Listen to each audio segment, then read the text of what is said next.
So the winter remix heading in, is it going to be bad? What are you thinking right now? It's looking like conditions are improving, meaning less risk, but nonetheless, Okay. we're going to highlight those areas that'll be a little troubling.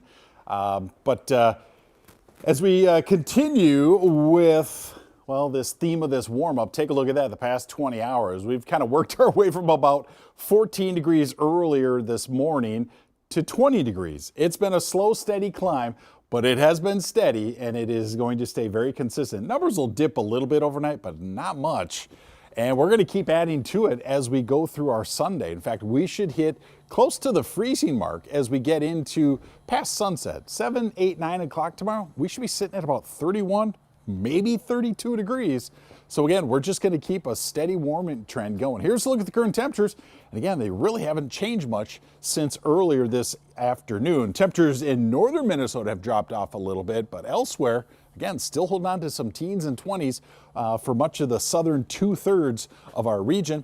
Satellite and radar, again, we have some energy coming out of Nevada and Utah. That's going to be making its way here for tomorrow into those late morning, early afternoon hours. And then another batch of energy coming in behind it sets us up for Tuesday. And it's another push of warm air. When that warm air starts to move in this time of year, well, the leading edge of it, you can get some showers to develop. And with that warm air aloft, well, you get that freezing rain. It falls as snow, it melts, and then it refreezes on the way down. That's what we're looking for Sunday, tomorrow, and again on Tuesday.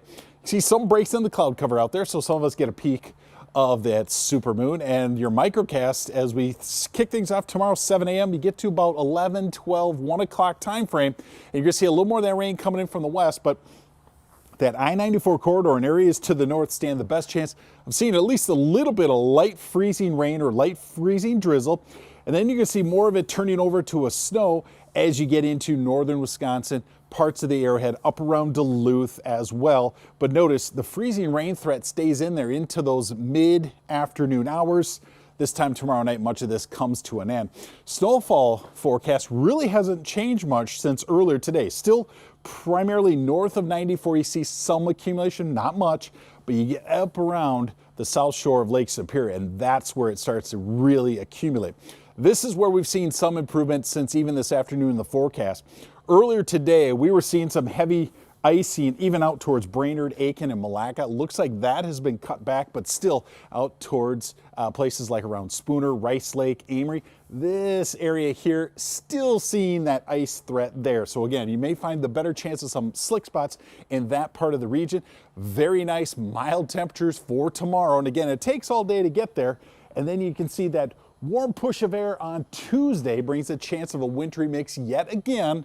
And then looking beyond that, we've got some really mild temperatures, some beautiful weather, maybe even a snow shower to deal with on Friday.